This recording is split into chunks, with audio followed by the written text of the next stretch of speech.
O passo firme de milhares de guerreiros sarracenos fará que um tremor percorra toda a Europa. Todos olharão ao alto gritando, salve-nos. E eu sussurrarei, não. Pois sois todos culpados. Os ávaros reis que armam exércitos, os papas que desatam guerras, os iluminados que a todos vós convenceram que matar infiéis os faria ganhar um bom lugar no reino dos céus. Os órfãos, os indigentes e os eremitas. Quando o pequeno Atal abandonar este monastério, já será tarde. Já saberá tudo o que precisa saber para ingressar na Ordem dos Cavaleiros Templários.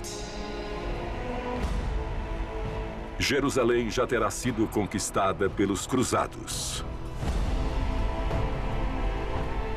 Milhares de mortos mancharam suas ruas e cobriram de ódio e rancor as igrejas, as mesquitas e as sinagogas. E tudo por vossa culpa. Por vossa culpa. Por vossa máxima culpa.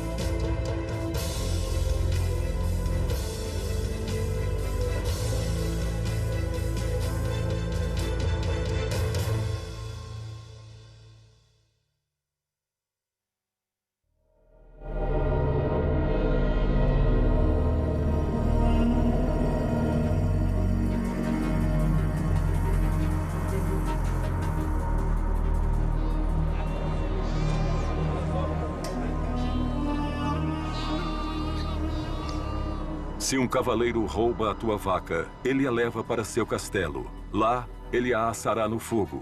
E na mesma noite celebra um suculento banquete, enquanto tu esqueça a tua vaca. Mas se roubam a tua terra, ela continuará aí. Não pode ser levada. Você sempre a estará vendo e não poderá esquecê-la. Ano da graça de 1118. Os cristãos governam Jerusalém. A Ordem do Templo nasceu em uma época de fé exacerbada por toda a Europa. Jerusalém nessa época era, na verdade, um território muito confuso, no sentido de que as fronteiras estão em disputa com os muçulmanos e os cristãos dispõem de poucos cavaleiros e pouquíssimos soldados para defendê-las. Depois da Primeira Cruzada, a maior parte dos cavaleiros e soldados regressou para suas casas no Ocidente. E por isso, as tropas que ficaram em Jerusalém eram muito reduzidas. A verdade é que muitos cruzados, após alcançarem o objetivo de conquistar Jerusalém, decidem retornar para casa. O reino de Jerusalém era muito pequeno e, desde o início, diante disso tudo, fica evidente que tomou uma atitude estratégica defensiva. A Terra Santa é uma zona de amplo tráfego comercial. E, é claro, por conta disso, há uma série de bandos que se dedicam a assaltar tanto as caravanas quanto aos peregrinos. A peregrinação à Terra Santa era uma experiência muito perigosa. Normalmente, o peregrino não chegava a salvo. Isso gera uma necessidade automática de soldados, uma necessidade de policiais que protejam os peregrinos e protejam os cidadãos. E que, por consequência, estejam a cargo do reino que acabaram de conquistar. E houve uma série de cavaleiros, mandados por Hugo de Pains, que se ofereceram para proteger a chegada dos peregrinos à Terra Santa. E foram os primeiros cavaleiros templários. Balduíno II, rei de Jerusalém. Hoje receberás 9 cavaleiros, os mais puros e leais de todos que já combateram na Terra Santa.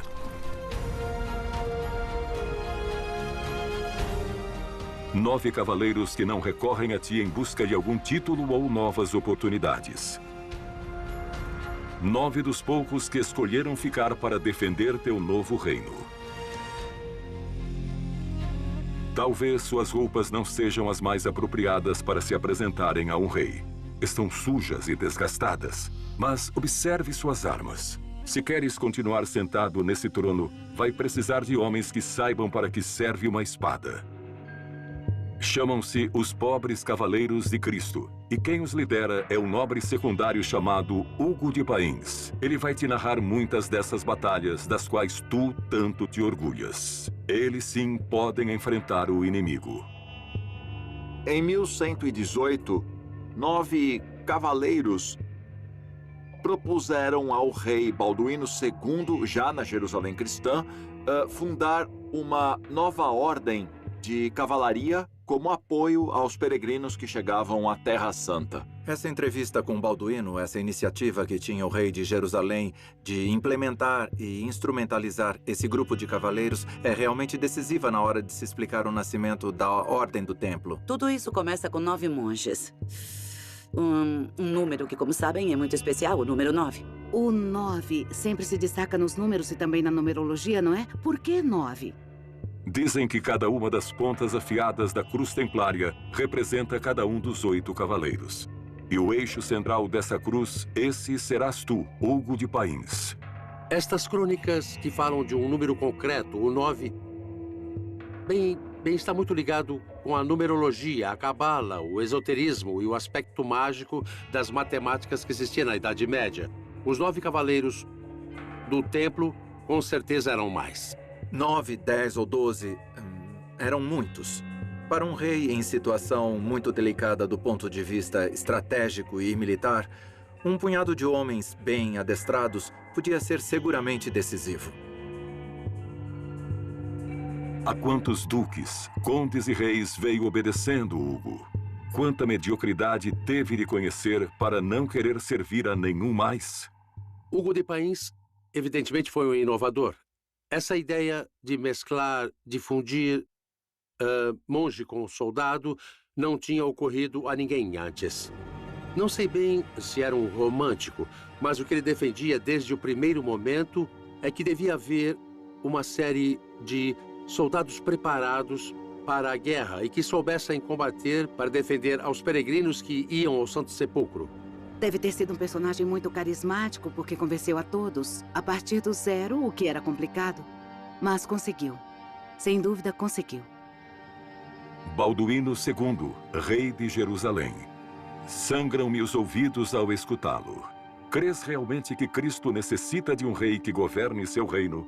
Sua soberba vai aumentando com o passar dos anos, fazendo que até te enterre na igreja do Santo Sepulcro, como se isso te garantisse um bom assento no reino dos céus. Hoje entregarás a custódia do Templo de Jerusalém para Hugo de Pains e seus pobres cavaleiros de Cristo. Sabemos que a Ordem do Templo recebeu do rei nada menos que uma parte do Templo de Salomão para se assentar logo de início. Esta ordem teve como primeiro nome os pobres cavaleiros de Nosso Senhor Jesus Cristo. E diz a tradição que o rei Balduíno lhes entregou as cavalariças do que teria sido o antigo Templo de Salomão, passando então a serem chamados de Ordem do Templo de Salomão. Logo de início, o rei se dá conta de que precisa ter um exército permanente. Ter uma elite que servisse de núcleo central do exército.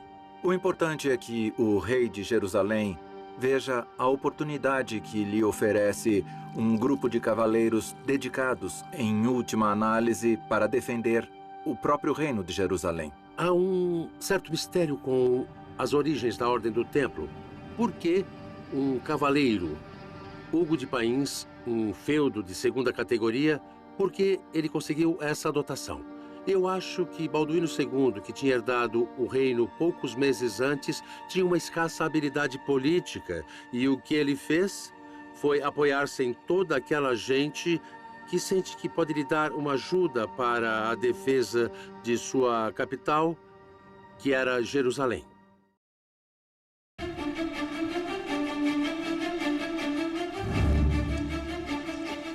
O templo construído por Salomão foi profanado tantas vezes que no dia em que tu, Hugo, e teus cavaleiros entrarem nele, só acharão ruínas. Mas o templo já não existia. O templo de Jerusalém foi arrasado. Aquele não era mais o mesmo templo, o templo de Salomão. Era o quarto templo que os judeus, os hebreus, construíram em Jerusalém. O templo de Herodes, o Grande. Este será vosso templo. Aqui permanecerão 9 anos, os primeiros 9 anos dos primeiros 9 templários. E nesses 9 anos, foi que disparou a imaginação e se acredita que encontraram a arca, a lança dos longinos. Tem muitas teorias sobre o que fizeram os 9 cavaleiros templários durante 9 anos no templo. Mas na verdade isso é um enigma. O que teriam feito os templários durante tanto tempo? Provavelmente seus 9 fundadores que ficaram 9 anos sem proteger a ninguém, porque não protegeram ninguém, embora fosse sua missão, fizeram algo além de rezar naqueles 9 anos em Jerusalém. Como não sabemos o que fizeram ou deixaram de fazer, tampouco sabemos se encontraram ou não algo valioso, tudo o que se diz é evidentemente pura especulação. Sobre os primeiros anos do templo, há poucos dados. E, na verdade, o que existe é realmente controverso, confuso, além de discutível. O que fazem os primeiros templários durante esses anos? Não tinham uma regra, não tinham nem sequer um hábito. Se dermos crédito a certas crônicas, não tinham nem roupas para se vestir. Ao que parece, além do lugar, o rei Balduíno II lhes entrega roupas, cavalos e o mínimo indispensável para o que viria a ser depois uma ordem de cavalaria. A que se dedicaram nesses primeiros anos? Em teoria, a defesa dos peregrinos. Mas, na realidade, os 10 primeiros anos foram um fracasso monumental. Não conseguiram nada. Não conseguiram crescer, não conseguiram novos adeptos para a ordem. Não havia uma forma regulamentada para que se fizesse um cavaleiro. Bastava simplesmente ir e dizer, eu quero ser cavaleiro do templo. Quero ficar aqui, neste lugar, neste templo, defendendo os peregrinos, defendendo a cristandade, entregar a minha vida a serviço desse ideal. Ano 1125 da era de Nosso Senhor Jesus Cristo. Os cimentos da igreja parecem estremecer cada vez que abres a boca. Acredita que a mesma igreja que cobre seus muros de ouro não deveria vestir seus filhos com farrapos. E agiste bem. Deves mesmo fazer que se envergonhassem por isso. Sois Bernardo de Claraval, o padre espiritual da Ordem de Cister. Teu nome já é conhecido por todos. Teu trabalho fará que vossas abadias floresçam por toda a Europa. Assenta as bases da Ordem da Cister, que se estende como pólvora fulminantemente e atravessa a Europa como um raio. Ergueram-se mais de 300 abadias pela Europa e, depois da sua morte, chegaram a ser 700. Bernardo de Claraval foi outro grande visionário. Não chegou a ser papa, mas tinha mais prestígio que qualquer papa de seu tempo.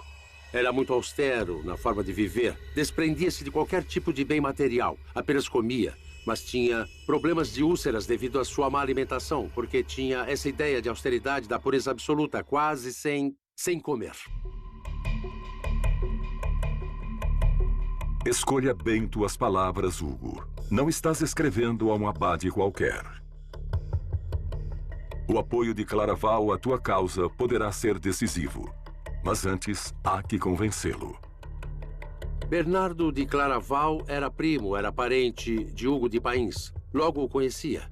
Sem São Bernardo de Claraval, sem este abade, realmente o templo não teria sido o que foi. Esses pobres cavaleiros que custodiam o templo de Jerusalém parecem realmente dispostos a consagrar-se a Deus, a proteger a cristandade. Por acaso, não é essa a obrigação de todo bom cristão? Durante os primeiros anos, os templários crescem pouco. A regra era muito nova, embora já contasse com os votos de castidade, pobreza e obediência. E somente quando Bernardo Claraval escreve o elogio da nova milícia, a fim de incentivar os nobres para que ingressem nesta nova ordem, será quando a ordem do Templo de Salomão começa efetivamente a crescer. Sim, é certo que São Bernardo teve um papel importante. Entre outras coisas, escreveu todo um tratado, o Elogio da Nova Milícia, que é uma apologia, uma justificação dos templários. De onde se diz que os cavaleiros templários são os mais puros, os mais perfeitos, que era isso que se deveria fazer, que seria esse caminho que todo bom cristão deveria seguir. foi o primeiro a assentar as bases em uma longa carta em que expõe por que era necessário que os monges se convertessem em guerreiros, tomassem da espada e pudessem matar.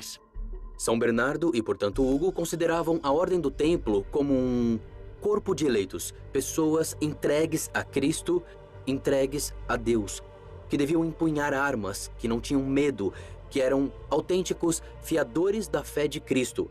Eram seus depositários, eram nada menos que guerreiros dispostos a entregar suas vidas, a se tornarem mártires pela fé. Vista teu corpo com a armadura de aço e teu espírito com a couraça da fé. Esse é o verdadeiro valente. Esse livro de Bernardo Claraval, O Elogio da Nova Cavalaria Templária, é realmente o texto que abre as portas. Para que uma ordem desse tipo funcione, é preciso uma regra, é preciso disciplina, é preciso uma organização. Bernardo Claraval sabia que os templários não tinham essa regra, que apenas tinham uma ideia, que constituiriam ali uma série de cavaleiros que querem ter um lugar em comum e uma vida em comum. Vê o objetivo perfeito. Ele, que era um cistercense, que conhecia muito bem a organização de uma comunidade, sabe que para que um mosteiro funcione, tudo tem que estar em ordem.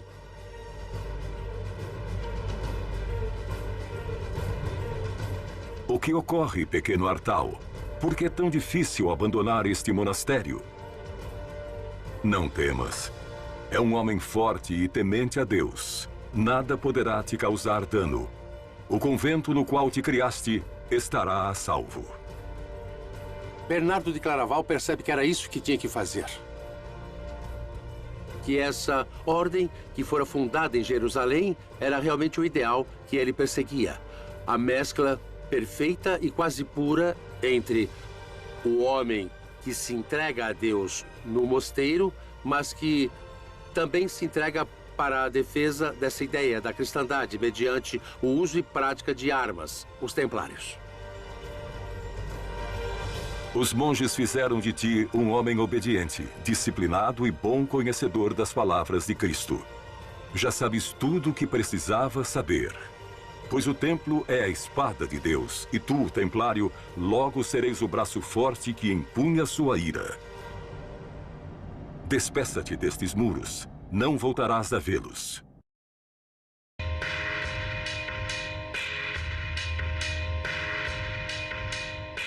Malditos cristãos, não entenderam nada.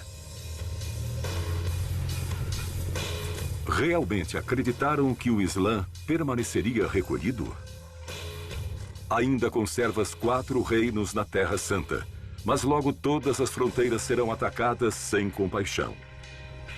Quanto mais forte gritar invocando uma nova guerra santa, mais forte será o eco que lhes responderá: Jihad.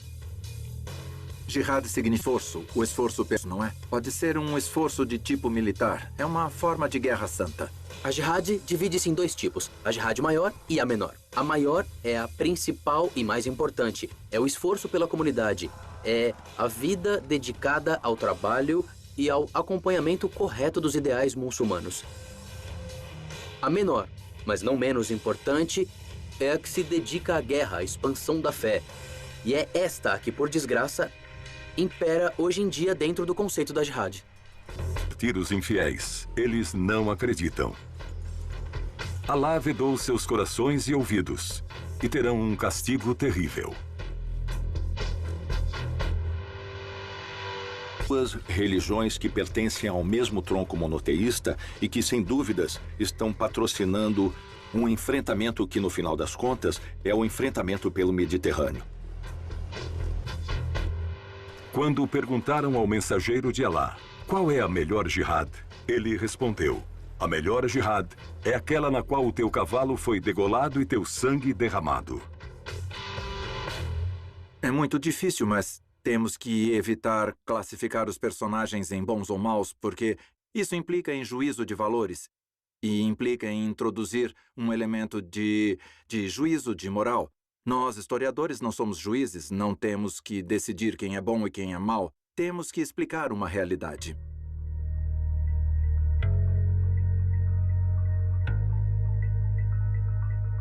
Meus queridos cavaleiros do templo, Não sabem quantas lendas chegaram a ser escritas sobre vós.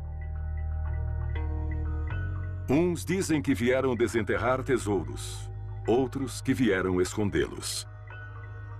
Há quem jure ter lhes escutado praticando ritos proibidos e, inclusive, atacar portando a Arca da Aliança, cobrir-se com o santo sudário, comer do fruto do paraíso e chegar a beber do santo Graal.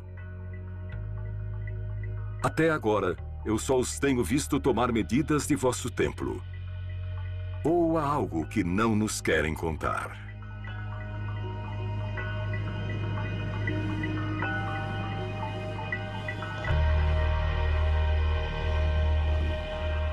São Bernardo de Claraval incentiva uma missão que hoje não sabemos exatamente qual seria, mas sabe-se que existia sim um interesse em conhecer algo do cristianismo primitivo. É verdade que houve um intercâmbio de documentos entre Bernardo de Claraval e os 9 fundadores da Terra Santa, no que parece que de fato encontraram objetos sagrados. Conhecimentos, talvez manuscritos antigos, algo mais do que se sabia até hoje. O mais provável, pelo que se deduz da documentação de Claraval, é que encontraram documentos. Documentos ou a Arca da Aliança, que também parece ser mencionada, mas basicamente documentos. Fizeram traduções e nessa documentação havia coisas que para eles eram importantes, que nunca se saberá. A Ordem do Templo, sendo uma ordem que surge no seio da Igreja Católica, é uma ordem que tem certos aspectos da sua vivência, da sua prática, tem vestígios do cristianismo de outras origens, que não exclusivamente católicos. Por exemplo, a ideia de que Jesus tinha um irmão gêmeo é uma ideia que está na Bíblia. Há uma passagem na qual se faz referência a Tomé, e esse Tomé é qualificado como Dimos. Dimos é a palavra grega para irmão gêmeo. O templo tinha segredos como esse, segredos evidentemente perigosos, não é? Certamente o templo os detinha. É bonito, não é? Porque sem o saber sempre poderemos imaginar o que quisermos, e isso é bom, é fantástico. Sempre poderemos ter essa porta, essa janela aberta para crer no que quisermos, escrever os livros que quisermos, imaginando o que quisermos, porque realmente nunca se poderá saber.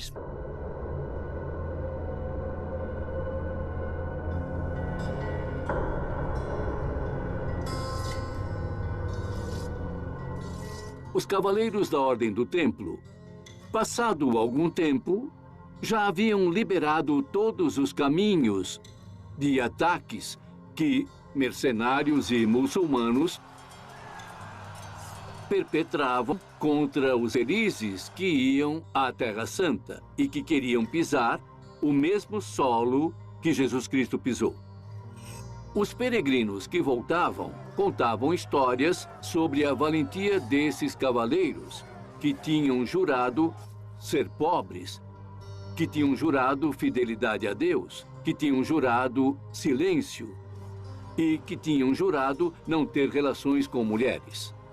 Eram considerados santos. Esta lenda percorreu a Europa e não houve filho de nobres que não se oferecesse para ir à Terra Santa.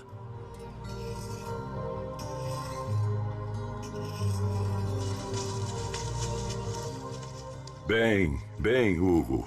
Vejo que é hora de retornar à Europa para colher o fruto de todas essas lendas que você semeou. Diga-me que não sentia falta do cheiro desses bosques. Já não são mais 9 cavaleiros andrajosos que escoltam caravanas de peregrinos para a Terra Santa. Você plantou muitas e muito boas amizades entre os poderosos. Bernardo de Claraval se desfez em elogios de tua milícia. Os nobres incutem em seus filhos esses mesmos valores, e os reis desejam te conhecer. Asseguro-te que todo mundo escutará alguma vez da valorosa cria de Hugo de Pains e seus templários. Inicialmente, o que ele faz é retornar ao Ocidente para receber uma série de apoios e para proceder à institucionalização e obter o reconhecimento oficial por parte da Igreja do Ocidente. Aí vem o Concílio de Troyes. Bernardo de Claraval pediu que se convocasse um concílio, o Concílio de Troyes, para estabelecer uma regra para os cavaleiros templários. Chega a comitiva dirigida por Hugo Pains, que chega à Europa em 1127. E foi então quando se oficializou essa ordem monástica e militar ao mesmo tempo. Relatarás a todos os presentes os humildes começos dos pobres cavaleiros de Cristo e a difícil situação em que se vive na Terra Santa. Terás que ler um por um os 72 capítulos da regra redigida por Bernardo de Claraval. Mandamentos sobre os quais viverão como monges e como guerreiros para o resto de vossas vidas. Serão os únicos cavaleiros com direito a usar uma capa de cor branca, pois não haverá cavaleiros mais puros sobre a face da terra. Não terão que obedecer a nenhum reino, nunca mais. Os templários somente obedecerão a Deus e seu representante na terra, o Papa. O Papa permitiu que estampassem uma cruz vermelha sobre o manto branco. Uma cruz de cor vermelha que simbolizava o sangue de Cristo. O fogo do Espírito Santo acende sobre o branco da pureza. Para mim, o vermelho não representa só o sacrifício. Representa também o fogo do Espírito.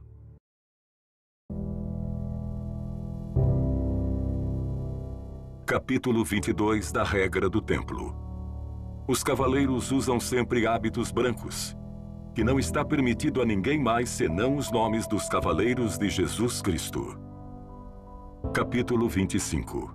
Aquele que quiser ter o melhor, terá o pior.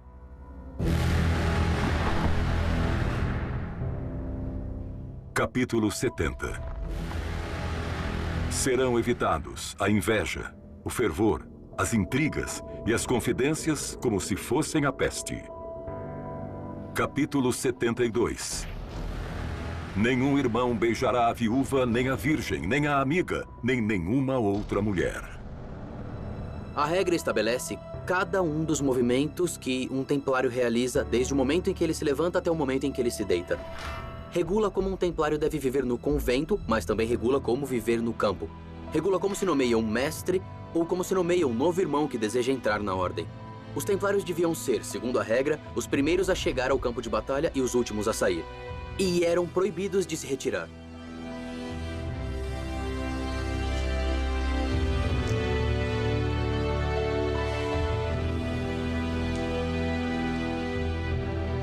Veneráveis irmãos, haveis dito adeus eterno ao mundo. Não temam a aproximação do combate e estejam prontos para receber a coroa de mártir. Tomarei o cálice da salvação e imitarei em minha morte aquela de nosso Senhor, porque Cristo deu sua vida por mim, e eu estou preparado para dar minha vida por ele. Quando entravam para a Ordem dos Templários entre os jovens, havia algumas práticas de iniciação que eram muito violentas. Se preparavam para o sofrimento e, por isso, a dureza dessas práticas. O templário é um soldado. E o templário tem que estar preparado para receber treinamento de soldado, ou seja, para a guerra. E na guerra se mata ou se morre, é claro. Tem de estar preparado para matar e tem que estar preparado para situações realmente, tremendamente cruéis, inclusive criminais. Capítulo 14 da Regra. Bebe-se água ou um pouco de vinho com água somente quando for vontade do mestre. Capítulo 16. Sempre dar graças com um coração humilde.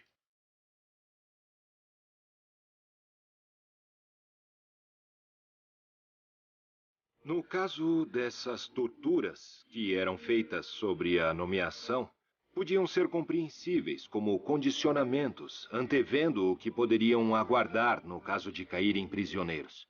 Um templário recebia um plano estrito de formação que passava por uma série de circunstâncias que anulavam, de certo modo, sua personalidade, sua própria forma, característica habitual de ser de cada um deles. Convertiam-se em instrumentos absolutamente frios que compunham a ordem.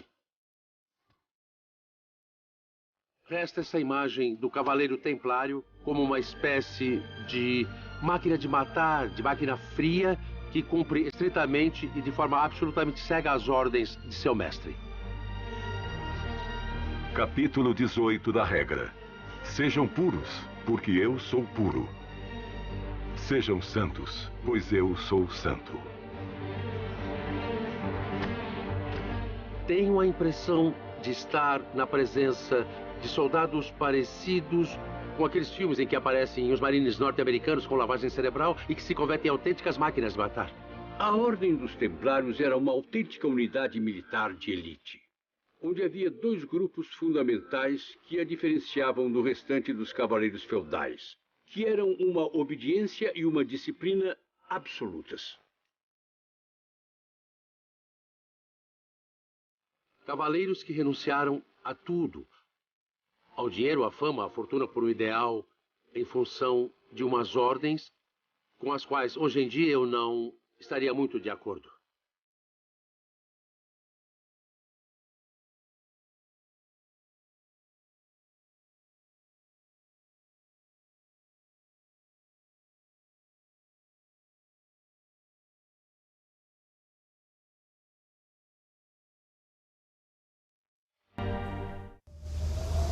Ano 1128 da Era de Nosso Senhor. Cada inverno parece mais frio que o anterior.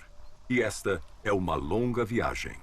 Para se entrevistar com o Papa em Roma e ter sido reconhecido na França como primeiro mestre da Ordem dos Templários, tu, Hugo, dirigirá teus passos até o extremo ocidental da Península Ibérica. E o que tem a ver tudo isso com a Península Ibérica e com Portugal? Tanto os condados portugueses, futuro reino de Portugal, como Aragão, são regiões da Europa, junto com a França, em que os templários chegam primeiro. Dona Teresa, condessa dos condados portugueses. Apegou-se tanto ao poder que não suporta a ideia de não fazer sempre o que deseja. O que foi que tanto te atraiu a esses cavaleiros? Por acaso, não sabe que juraram castidade por toda a vida? Era condessa dos condados portugueses. Mas, no fundo, aspirava a ser rainha dos condados portugueses. Era uma mulher decidida, uma grande diplomata. Criou intrigas de todo tipo entre Galícia e Leão.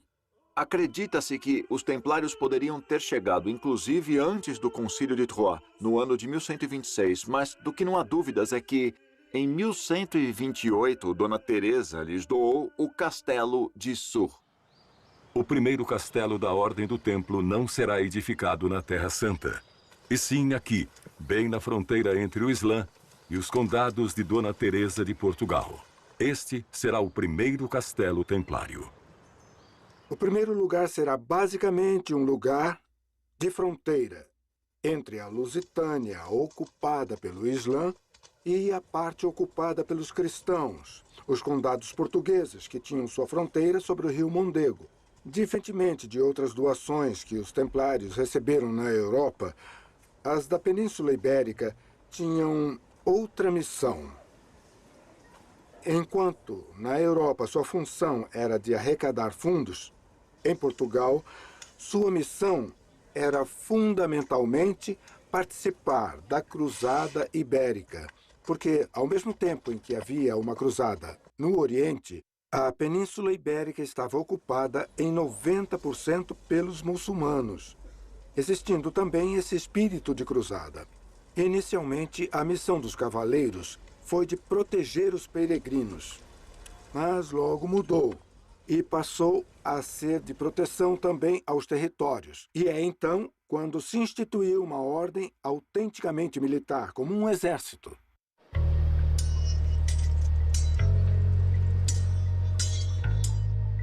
No decorrer dos anos de 1128 e 1129, os diversos reinos europeus já podiam organizar um pequeno exército. Já não eram mais grupos de 10, 15 ou 20 cavaleiros que não tinham possibilidades econômicas, que quase nem tinham cavalos.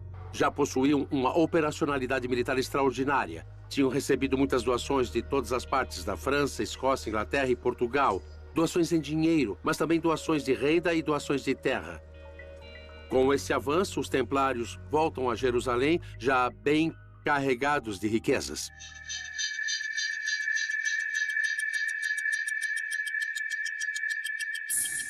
Por que não come, Bernardo? Suponho que esteja pregando como exemplo. Essa austeridade extrema que promove acabará te matando. Devias cuidar-se um pouco mais.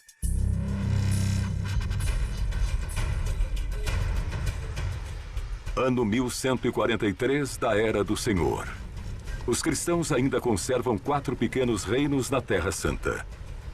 Mas Edesa, o mais desprotegido deles, hoje mesmo mudará de bando. Nada poderia se opor a essa cavalaria turca que acaba de aparecer na linha do horizonte. As autoridades da cidade indefesa não tinham mais remédio do que entregá-la.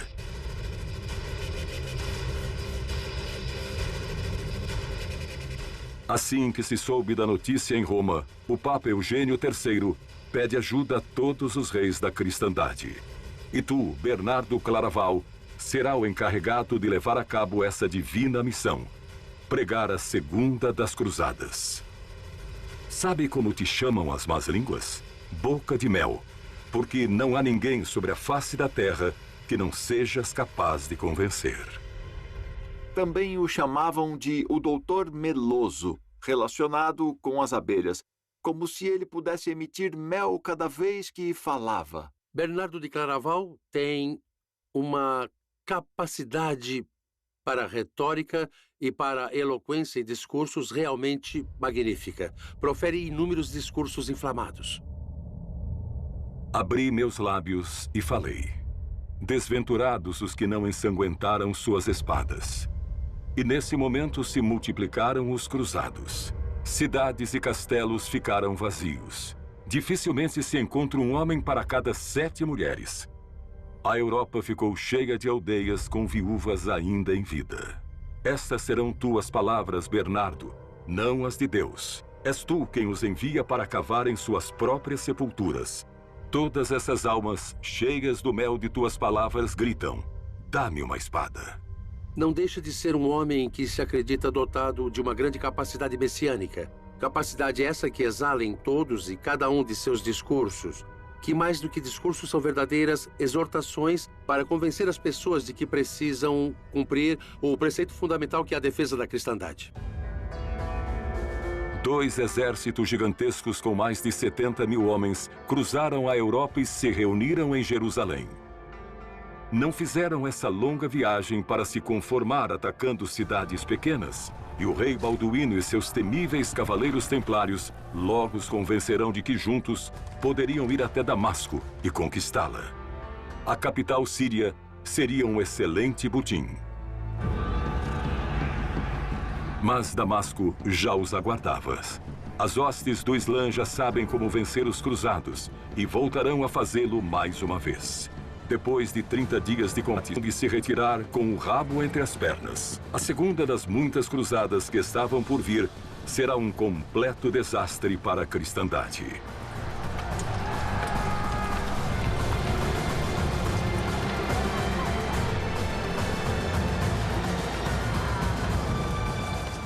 Na Segunda Cruzada, já há grupos de cavaleiros templários que são capazes de participar com êxito de operações militares ao nível do que seria um combate em campo aberto. Não sabemos exatamente quando surgiram na batalha, mas, sem dúvida, na Segunda Cruzada já participaram em campanhas militares. As cruzadas, como objetivo cristão, segundo os evangelhos e segundo as ideias cristãs de fraternidade e amor ao próximo, foram um completo fracasso. Mais tarde, o próprio Bernardo de Claraval aceitou o fracasso da Segunda Cruzada, dizendo que não foi culpa de Deus, mas sim dos homens que não souberam manter os valores cristãos. Ingratos. Culparam a você por essa dolorosa derrota. Esse será o teu fim, Bernardo. prostrado na cama, débil e esquecido. Faz tempo que não retens a comida e tuas pernas estão inchadas. São Bernardo de Claraval não era um qualquer e sua ordem não era qualquer ordem. Marcou os séculos fundamentais da história em toda a Europa.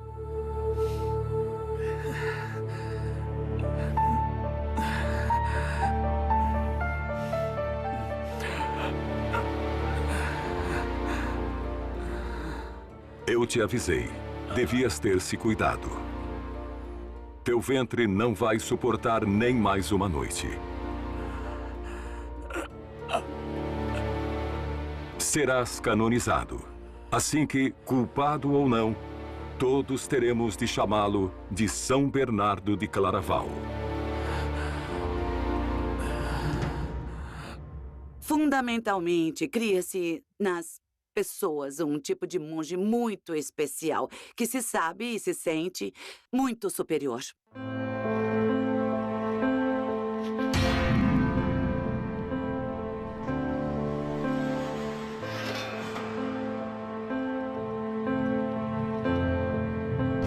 Quando Bernardo de Claraval disse que são cavaleiros e também monges místicos e que realizam um duplo combate, um combate contra os infiéis, contra os inimigos da Europa e da cristandade, e um combate contra os inimigos invisíveis, o combate contra um demônio interior.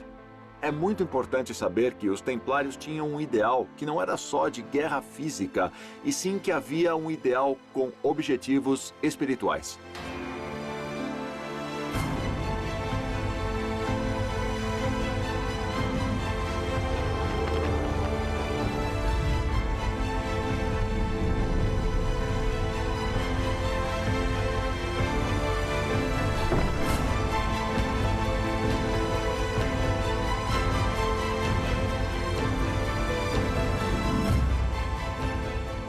Os cavaleiros templários, ao contrário das modas europeias, em que os cavaleiros iam vestidos de seda, com luvas e com sapatilhas de ponta, que Bernardo Claraval criticou duramente, dizendo que esses cavaleiros que andam com sapatilhas de luxo e com luvas e camisas de seda são incapazes de combater pela verdade e combatem apenas por motivos frívolos.